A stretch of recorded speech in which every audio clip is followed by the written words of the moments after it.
शरीर के प्रति, शरीर के अलावा अन्य चीजों से,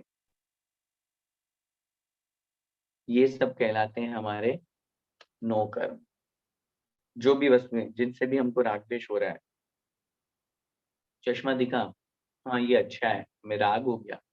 मोबाइल, पुत्र, मित्र, स्त्री, मकान, धन, संपत्ति, वैभव, गाड़ी घोड़ा, किताब, ये सब चीजें हमारे लिए कर्म बंध में, राग द्वेष में निमित्त हैं। ये कहलाते हैं 9 कर्म, जो कर्म तो नहीं लेकिन किंचित कर्म है, ईशत कर्म, ऐसी व्यवस्था आचार्यों ने शास्त्रों में कही है। कहने का भाव समझ में आया? सिद्ध भगवान या मुक्त जीव की हम डेफिनेशन पढ़ रहे हैं, तो जो 8 कर्मों को जिन्होंने नष्ट कर दिया है, जो संसार के जन्म मरण के दुखों से छूट चुके हैं, जैसे हम अभी जन्म मरण जन्म मरण जन्म मरण, ये चल रहा है हमारा सर्कल। अभी मनुष्य पर्याय में है, आयु पूरी होगी, अगर हम अगली आयु में देव पर्याय का बंद कर लेंगे तो यहाँ से मरण को प्राप्त होंगे, वो देव में जन्म ले लेंगे, फिर वहां आयु पूर्ण करेंगे, वहां से मरण को प्राप्त होकर के फिर और कहीं जन्म ले लेंगे। लगा रहे क्या आपको? मेरे आवाज नहीं लग नहीं रहा है यार, लगा और ही नहीं। मरण का जो मेरे को सिस्टम है, बकवास जन्म और मरण की जो परंपरा आपको है, आता जो क्या? सर्कल है, वो कंटिन्यूअस हमारे साथ चल रहा है। और आप खुद इस बात को बहुत अच्छी तरह से जानते हैं कि संसार में सबसे बड़ा रोग अगर कोई है, सबसे बड़ा दुख अगर कोई है, तो वो है हमारे जन्म और मरण का दुख। अच्छा, मैं आपसे पूछता हूँ, हमें सबसे ज्यादा डर किस बात का लगता है? बोलिए। मृत्यु का। जब कभी कोई कहीं पे भी किसी भी चीज में अपन को असुरक्षा महसूस होती है, यार पता नहीं मेरे साथ क्या होने वाला है, मतलब क्यों? हम लूटने वाले हैं, या हमारी कोई संपत्ति खराब होने, लूटने वाला है, चोरी करने वाला है, या क्या है? उन सब में भी लास्ट पोजीशन पे जाकर के हमें डर किस बात का लगता है? अपनी अपनी अपने जीवन को बचाने का, कहीं मेरी मृत्यु ना हो जाए। है, कभी कभी ऐसा अवसर भगवान ना करे, ना आने वाला है, ना होगा कभी। एक क्वेश्चन मार्क लगाने की अपेक्षा से बात कर रहा हूँ। कभी ऐसा जीवन में हो जाए या होए किसी के साथ कि कनपट्टी पर बंदूक लगा दी जाए और बोले तुम्हारे पास जितने पैसे हो वो मुझे दे दो, नहीं तो मार दूंगा, तो क्या होगा? जो वस्तु अभी हमें प्राणों से ज्यादा प्रिय थी, धन संपत्ति वैभव, ऐसा ही कह करके कोई हमारे डॉक्यूमेंट पे साइन करा ले, ऐसे कह करके कोई रजिस्ट्री करवा ले, ऐसा ही कह करके जो कुछ हमारी संपत्ति है सब छीन ले, हम लास्ट में क्या कहेंगे उसको? भाई तुझे जो चाहिए वो ले जा, लेकिन मुझे मत मार, मुझे मत मार। हमें सबसे ज्यादा भय, सबसे ज्यादा दुख किस बात का है? मृत्यु का, मरण का। और ये हकीकत है। और जैसे मृत्यु का भय है, मृत्यु का दुख होता है, जरा उस बात को भी अनुभव कीजिए कि एक बार जन्म लेने पर उस आत्मा को कितना कष्ट होता है। जन्म लेने पर उस आत्मा को कितना कष्ट होता है, जरा सोचिए इस बारे में। आप लोग आदिनाथ भगवान की पूजन करते हैं, उसकी जयमाला में आप पढ़ते हैं, गर्भावस्था का ही वर्णन जब अपन पढ़ते हैं तब उसमें आया है, माता खावे चर परो लागे तन संताप हो जो जननी तातो भगे। वो तो आप चारों गतियों के दुखों में आप पढ़िए, छेड़ाला आप पढ़ते हैं, छेड़ाला में भी आया है प्रथम ढाल में। तो इन सब चीजों को पढ़ते हुए जैसे जन्म होता है तो निसरे जंत्री में तार हो, इन शब्दों का वर्णन या इन सब बातों को पढ़ते हुए अपने को लगना चाहिए कि वास्तव में जन्म और मरण का दुख कितना गहरा दुख है, कितना बड़ा दुख है। जो इस दुख से पूर्ण रूप से छूट चुके हैं, जिन्हें न कभी अब जन्म लेने की आवश्यकता, और जब जन्म ही नहीं तो मरण नहीं, जब मरण नहीं तो अगला जन्म नहीं, जो उस विकल्प से, उस ताने बाने से, उस चक्र से, उस सर्कल से पूर्ण रूप से क्रॉस करके आगे बढ़ चुके हैं, जो लौट करके संसार में वापस कभी नहीं आएंगे। हाँ, आप ये ना समझें, वहां बहुत ज्यादा भीड़ इकट्ठी हो जाएगी तो फिर क्या करेंगे? वहां रहने के लिए स्पेस नहीं मिलेगा तो फिर क्या करेंगे? एक आत्मा में अनंत आत्मा के अवगाहन की शक्ति है।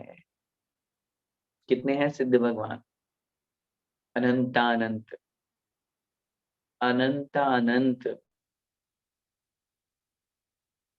आचार्यों ने लिखा, अनंतानंत सिद्ध भगवान हैं, अनादिकाल से सिद्ध हो रहे हैं, वर्तमान में भी हो रहे हैं, भले ही हमारे यहाँ से नहीं हो रहे, विदेश क्षेत्र से तो हो रहे हैं, और आगे भविष्य में भी होंगे।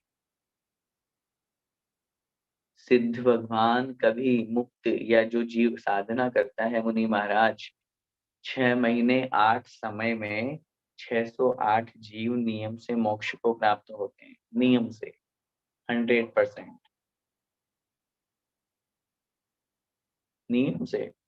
अब इन जीवों को मोक्ष तो हो ही रहा है, अपने यहाँ से नहीं हो रहा तो क्या हुआ? अब यहाँ पंचम काल है, अन्य स्थान से हो रहा है जहाँ चतुर्थ काल है, लेकिन मोक्ष तो हो रहा है। तो कहने का मेरा तात्पर्य ये है, ये सिद्धांत, एक बार एक इंदौर के कोई सज्जन थे, मुझे नाम मैं स्मरण में नहीं है और न मैं उनका लेना चाह रहा, लेकिन उनकी एक किताब सामने आई, उसमें उन्होंने लिखा, जब सिद्ध भगवान सिद्धालय में स्पेस पूरा हो जाता है तो लौट करके नीचे आ जाते हैं। अब जरा सोचिए, जिन्होंने ये लेख लिखा आर्टिकल, वो किस तर्क से लिखा, कौन सा उन्होंने आर्गुमेंट दिया, कौन सा लॉजिक दिया?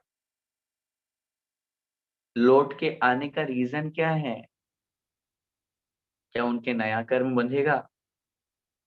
जब राग द्वेष ही नहीं है तो कर्म बंध कैसे होगा? जब कर्म ही नहीं है तो फिर राग द्वेष कैसे होगा? अब वो आत्मा शुद्ध परमात्मा बन चुका है, निकल परमात्मा हो चुके हैं। अब उन्हें किसी भी वस्तु की, किसी भी चीज का कोई विकल्प नहीं, कुछ नहीं, कोई मतलब ही नहीं है, सवाल ही पैदा नहीं होता। हम क्यों संसार में भटक रहे हैं? उसका एक ही कारण, कर्म। कर्म हमारे साथ लगे हुए हैं, उनके सारे कर्म नष्ट हो चुके हैं। तो इस तरह से जो अपना सुखमय आनंदमय जीवन स्वरूप व्यतीत करते हैं, वो कहलाते हैं सिद्ध भगवान, मुक्त जीव। और दूसरे जीव होते हैं संसारी जीव, शाब्दिक अर्थ है संसारी, जो संसार में रहते हैं, जो संसार में रहकर जन्म मरण आदि के दुखों को सहन करता है, जिनके 8 कर्म होते हैं, उन्हें संसारी जीव कहते हैं, जैसे नारकी, देव, मनुष्य आदि।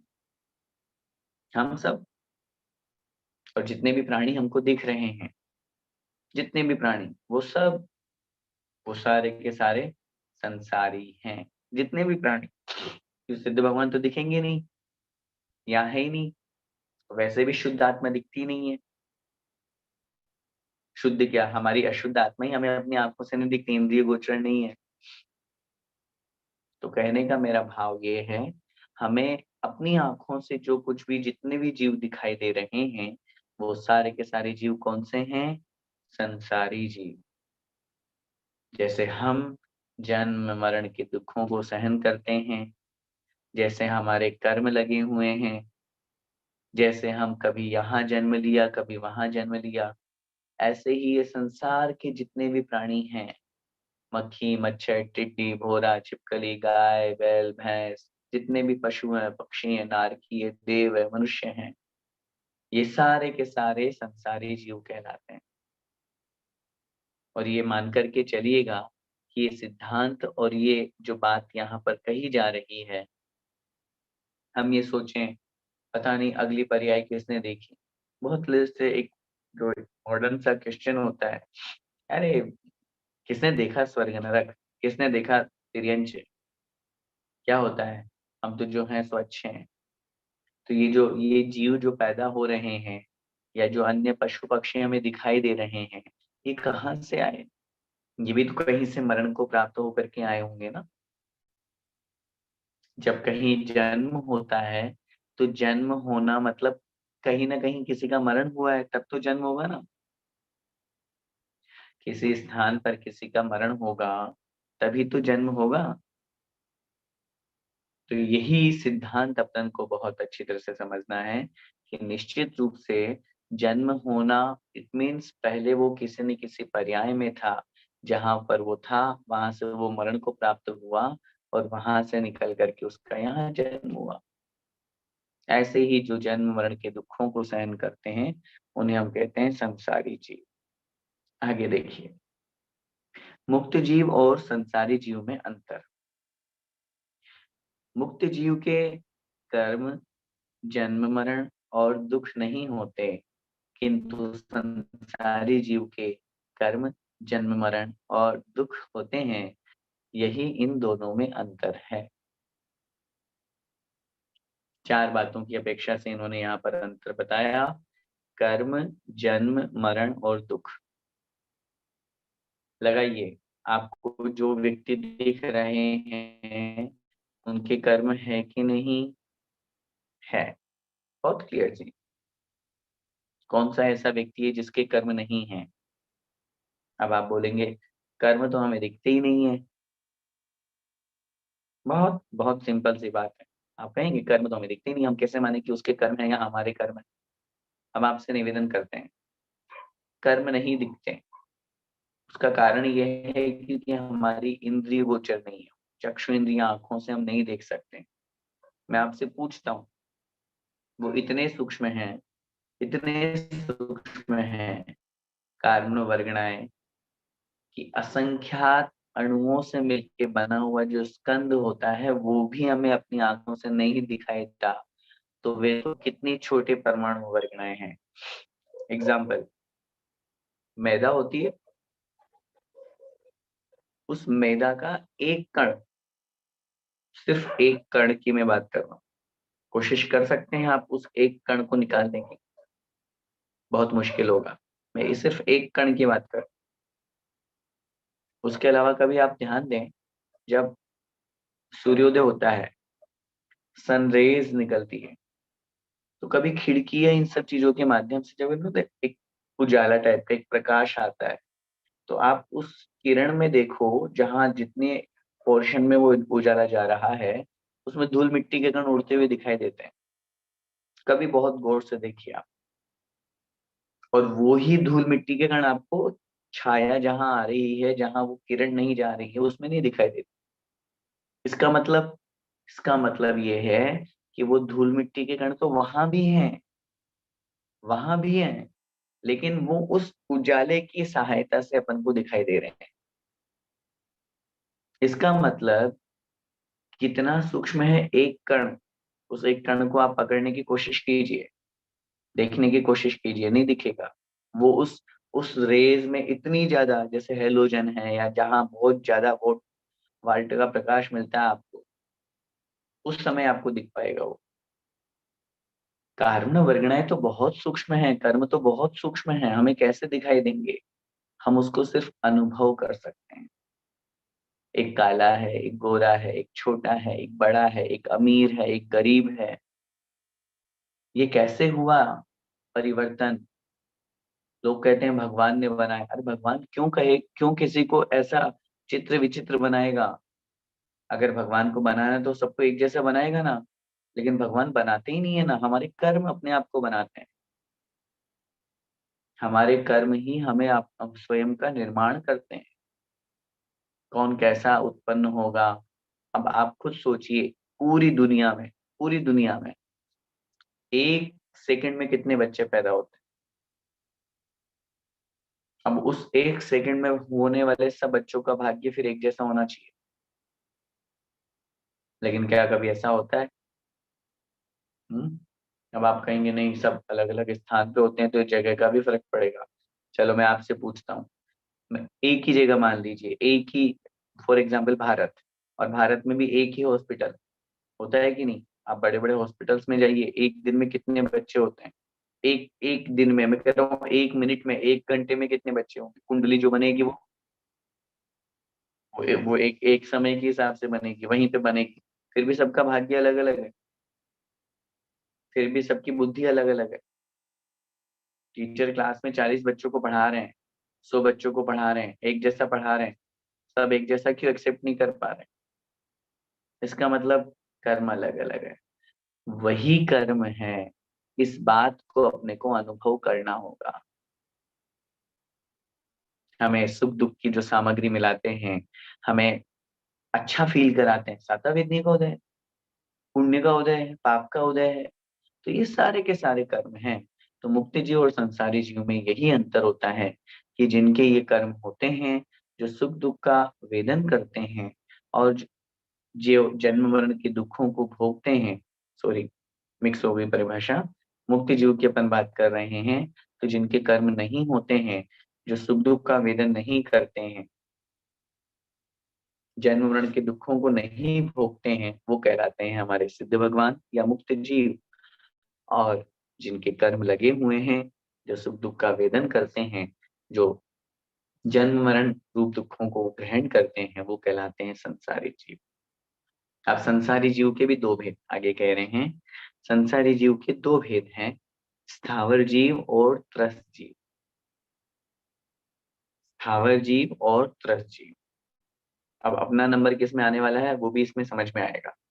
ये तो पहले तो पक्का कीजिए कि मुक्त जीव और संसारी जीव में से हम कौन से जीव हैं? संसारी जीव। कोई मुक्त जीव तो नहीं सुन रहा क्लास, कि दुबई में हो, कि कतार में हो, या और कहीं पे हो, डीएसओ में हो, अजमान में हो, कोई मुक्त जीव हो और क्लास पढ़ रहे हो? नहीं है। इट मीन्स हम सब संसारी हैं। अब उस संसारी में भी दो भेद कर दिए, त्रस्त और स्थावर। अब स्थावर और त्रस्त की हम डेफिनेशन समझते हैं। देखिए, सबसे पहले स्थावर जीव। एकेंद्रीय जीव को स्थावर जीव कहते हैं। इन जीवों की केवल शरीर रूप एक स्पर्शन इंद्रिय ही होती है। ये सिर्फ टच के माध्यम से फील करते हैं, इसके अलावा इनके पास कोई रसना नहीं होती, कोई मुंह नहीं होता, इनकी कोई आईज नहीं होती, इनके कोई कान नहीं होते, इनके कोई घ्राण नहीं होते। ये सिर्फ टच, स्पर्श करके ही फील कर पाते हैं, अनुभव कर पाते हैं, और उसी के माध्यम से इनके सारी चीज चलती है। श्वास भी लेना है तो स्पर्शन इंद्रिय के माध्यम से लेंगे। श्वास तो लेंगे, श्वास नहीं लेंगे तो फिर जीवित कैसे रहेंगे? पेड़ पौधे भी श्वास लेते हैं। अब आप बोलेंगे उनके तो नाक ही नहीं, बिना नाक के कैसे श्वास लेते होंगे? तो ये अपन लोग चूंकि नाक से लेते हैं, इसलिए अपन को ऐसा फील होता है कि जिनके नाक नहीं है वो श्वास कैसे लेते होंगे। लेकिन एक इंद्रिय जीव के भी श्वासोच्छ्वास होता है, दो इंद्रिय के भी, प्रत्येक जीव की श्वासोच्छ्वास। जीव है तो श्वासोच्छ्वास तो होगा ही ना, श्वास लेना और छोड़ना। और हम खुद इस बात को आप कि पेड़ पौधे जो हैं वो ऑक्सीजन छोड़ते हैं और कार्बन डाइऑक्साइड ग्रहण करते हैं। तो छोड़ना और ग्रहण करना, इट मीन्स वो भी तो श्वासोच्छ्वास ले रहे हैं। तो प्रूव हुआ ये। तो कहने का तात्पर्य ये है, जो सिर्फ एक इंद्रिय के स्वामी होते हैं, एक इंद्रिय के माध्यम से ही अपने जीवन को चलाते हैं, उन्हें हम कहते हैं स्थावर जीव। इन स्थावर जीवों के 5 भेद: पृथ्वी कायिक, जल कायिक, अग्नि कायिक, वायु कायिक और वनस्पति कायिक। ठीक है। अब इन पांचों की डेफिनेशन, सबसे पहला है पृथ्वी कायिक। पृथ्वी ही जिनका शरीर है, वे पृथ्वी कायिक जीव कहलाते हैं। क्या डेफिनेशन दी? पृथ्वी ही जिनका शरीर है, जिनकी बॉडी अलग नहीं है। फॉर एग्जाम्पल, जैसे पृथ्वी है, पूरा जो अपने को जमीन दिख रही है, हाँ ये एक इंद्रिय जीव है। अब आप कहेंगे यहाँ कौन से जीव है, वो दिख ही नहीं रहा।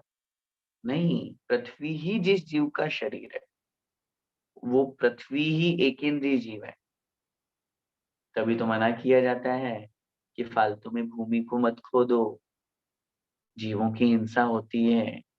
वो एग्जाम्पल दे रहे हैं, जैसे मिट्टी, पाषाण, अभ्रक, सोना, पन्ना आदि खान से निकलने वाली वस्तुओं में पाए जाने वाले जीव।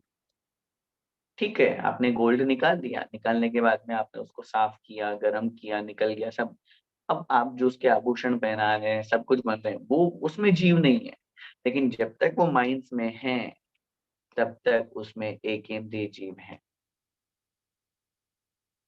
जितनी भी चीजें हैं, जमीन स्वयं, पाषाण, पत्थर, जमीन, ये सब एक इंद्रिय जीव है। तो ये एक इंद्रिय पृथ्वी का एक जीव कहलाते हैं। दूसरे होते हैं जल का एक।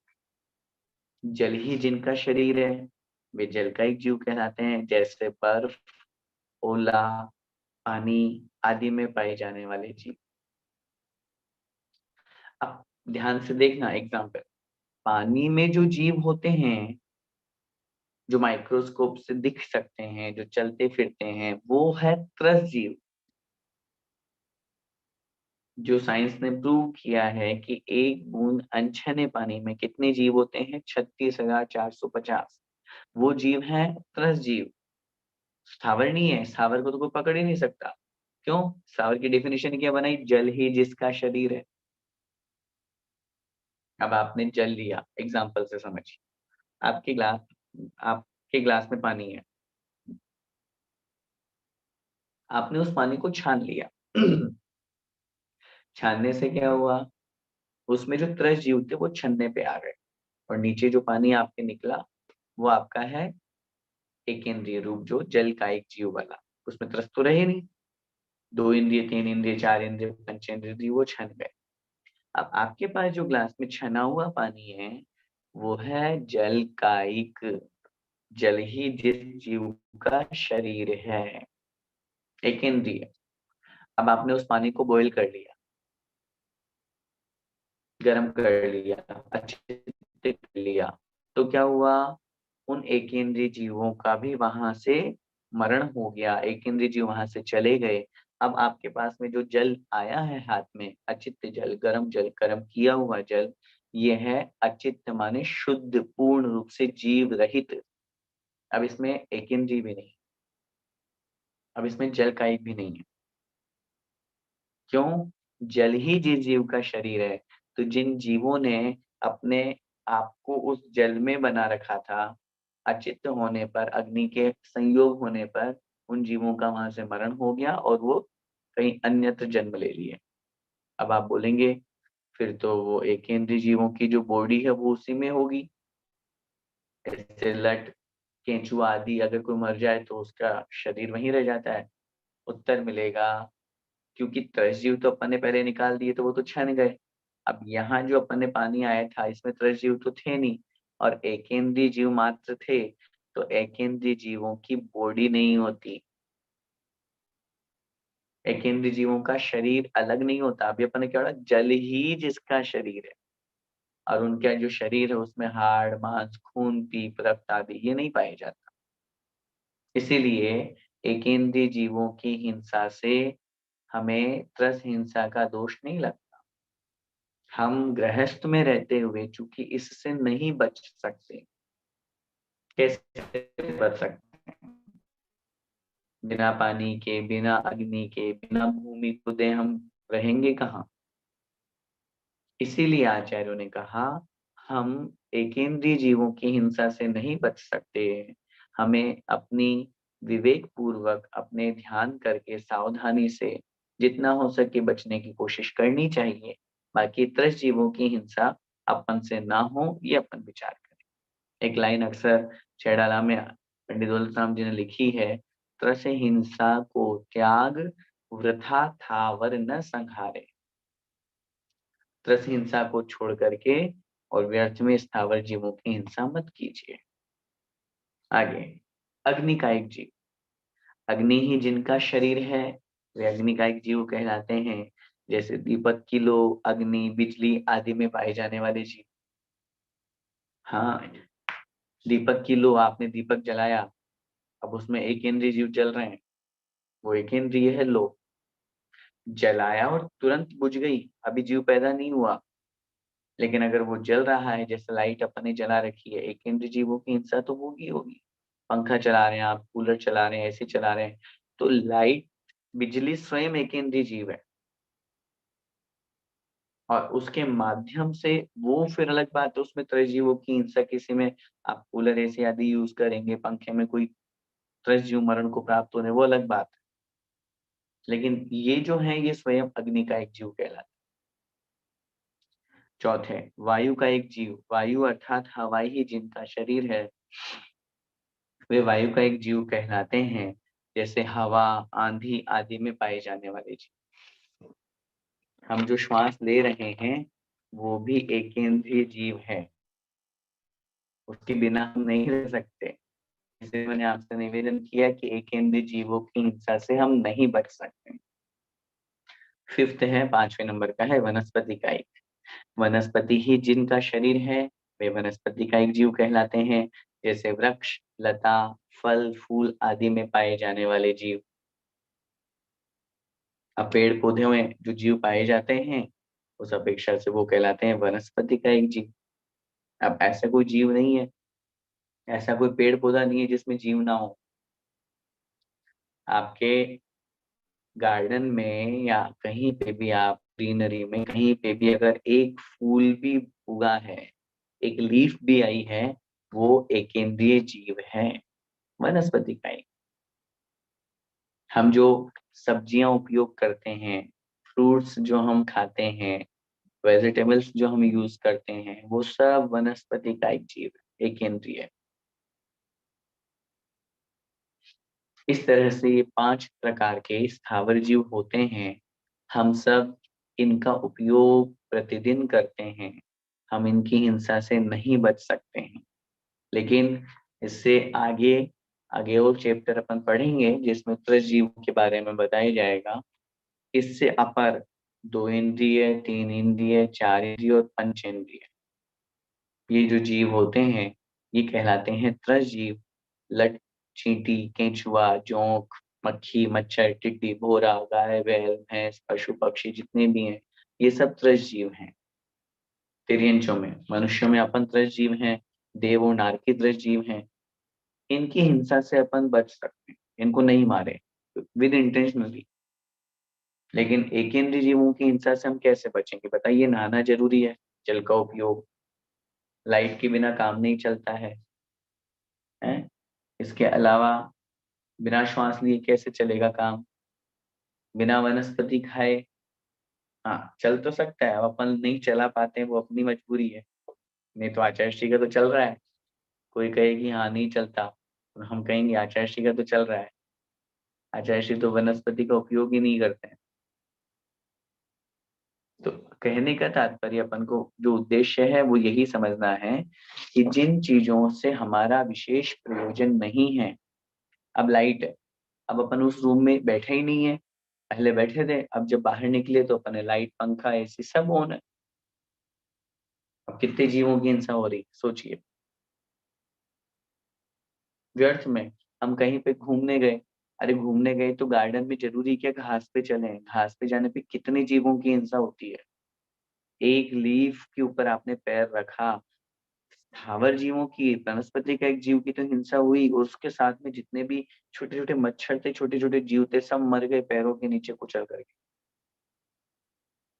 कितने जीवों की हिंसा कर दी हमने। हमें पानी की जरूरत है, थोड़ा सा पानी यूज हमारा काम हो सकता है? हम पानी पीते हैं, अब बहुत छोटी सी बात है, लेकिन हिंसा कहाँ कहाँ होती है सोचिए जरा। हम पानी पीते हैं, पानी का गिलास पूरा ले लिया हमने, पिया कितना सा? थोड़ा सा, रख दिया। अब उस झूठे पानी का क्या होगा? फेंक देंगे नाली में। अरे यार हम तो अमीर जाते हैं, उसमें क्या फर्क पड़ता है? बोतल ली, 2 घूंट पिया, रख दी, वेस्टेज। कितने जल का एक जीवों की हिंसा कर रहे हैं हम। नहाना है, थोड़े से पानी से हमारा काम हो सकता है। हम तो बाथरूम में जाकर के बढ़िया आराम से शॉवर लेते हैं आधा आधा घंटे तक, सिर्फ अपनी स्पर्शन इंद्रिय हो रहा, बड़ा अच्छा मजा आ रहा है। सोचिए, हर चीज में लगाइए, हम क्यों व्यर्थ में लाइट जलाते हैं, क्यों अग्निकायिक जीवों की हिंसा कर रहे हैं? बहुत लोगों को देखा हमने, कितने लोगों की जमीनें पड़ी हुई है फालतू की, कोई मतलब नहीं है उनका। बड़े-बड़े फ्लैट बना लेते, रहने वाले 2 आदमी, बहुत सारे रूम्स बना लिए, बहुत बड़ी बिल्डिंग बना लिए। कितनी पृथ्वी के जीवों की हिंसा कर दी हमने। तो इन सब चीज़ों पर अपन को सोच करके आगे बढ़ना चाहिए।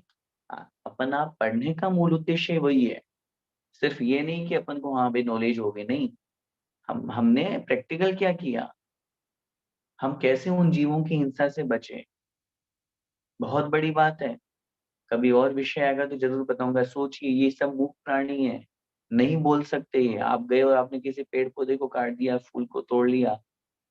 इन जीवों के भी 4 संज्ञाएँ होती हैं, आहार, भय, मैथुन, परिग्रह। इन जीवों के भी आर्त ध्यान, रोदन ध्यान होता है।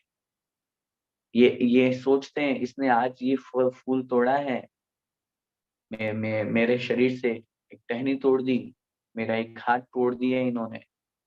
नहीं होते हाथ-पैर, नो पूरे अष्टांग नहीं होते हैं, एक भाव बता रहा हूँ मैं आपको। आपने टहनी तोड़ दी, पेड़ को लगेगा इसने मेरा हाथ तोड़ दिया, कितना कष्ट होगा। वो भले ही कुछ नहीं बोल पा रहा, लेकिन उसने शायद, मैंने आपको बार पहले भी कहा था, बहुत बार फ़ील होता होगा हम लोगों को, यार इससे हमारा कोई दुश्मनी नहीं है, इससे हमारा कोई लेना-देना नहीं है, जीवन में पहली बार मिल रहा हूँ, लेकिन फिर भी ये मेरी हर बात को कट करता है, मेरी बात नहीं मानता है, मेरे को परेशान करता है, मेरे बिज़नेस में लॉस करता है, कुछ भी करता है, जबकि उससे हम फर्स्ट टाइम मिल रहे हैं। ये फर्स्ट टाइम इस भव का हो सकता है। पूर्व भव में हमने उसके साथ कहीं न कहीं कोई न कोई गलत कार्य किया था, अनीति अन्याय का कार्य किया था, उसका फल हमें आज वो इस रूप में मिल रहा है। वो निमित्त बन रहा है। वो वही है, जो जिस टहनी को आपने तोड़ा था उसमें जितने जीव मरे थे, वो जीव मिलकर के और हमसे बदला ले रहे हैं। हम सिद्धांत को समझें, कर्म सिद्धांत बहुत बड़ी चीज़ है। हम छोटी-छोटी चीज़ों में बहुत परेशान हो जाते हैं, चिड़चिड़े हो जाते हैं। जितने लोगों से हमारे संबंध हैं, हमारे परिवार के भाई-बहन, पुत्र-मित्र, जितने भी लोग हैं, माता-पिता, सब कहीं न कहीं से पूर्व भव से कनेक्टेड हैं। हम आपके सामने अभी बैठ कर के क्लास ले रहे हैं। ये मत सोचिए कि पहली बार दुबई में, दूसरी बार दुबई में आए इसलिए ये क्लास शुरू हुई, नहीं। कहीं न कहीं ऐसे कहीं कोई संयोग है, कोई कनेक्शन है, इस वजह से ये हो रहा है।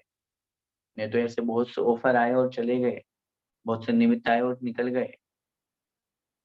तो ये कर्म सिद्धांत है।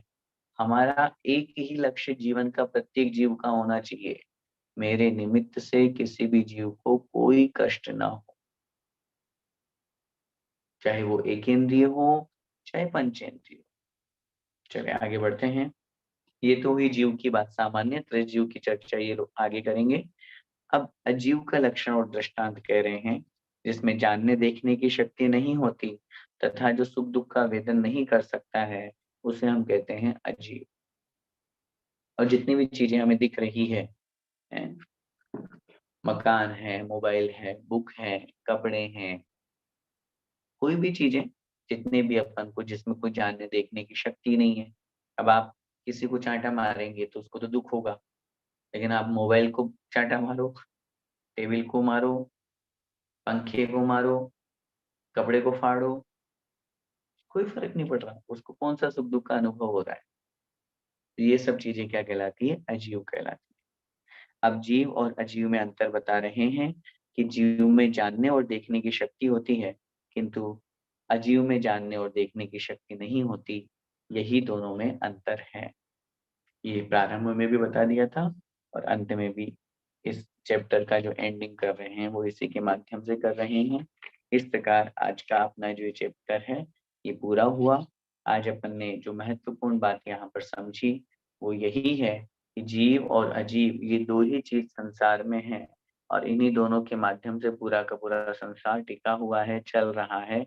हम जीव हैं क्योंकि हमारे में जानने देखने की शक्ति है, सामर्थ्य है, परंतु अन्य जितनी भी चीज़ें जिनमें जानने देखने की शक्ति नहीं है, वो सब अजीव कहलाते हैं।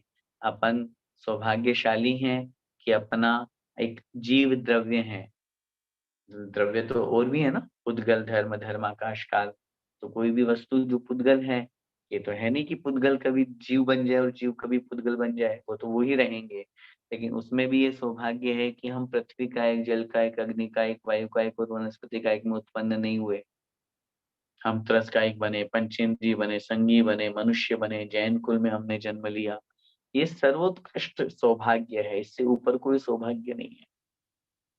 हाँ, इससे ऊपर कोई सौभाग्य है तो वो है, हमने प्रतिमा धारण कर ली, हम कोई व्रत नियम ले लिए, हमने दीक्षा ले ली, हमें आचार्य भगवंत की पीछिका मिल गई, हमें ये पुण्य, ये पुण्य और आगे आगे बढ़ता जाए। लेकिन जीव की अपेक्षा से बात करेंगे तो इससे अच्छी और क्या पर्याय हो सकती है। तो ऐसे पर्याय प्राप्त करके अपन को हमेशा सावधानी के साथ में जीव हिंसा से बचना चाहिए। यही इस पाठ का मूल उद्देश्य है। बोले द्वादशांग जिनवाणी माता की जय।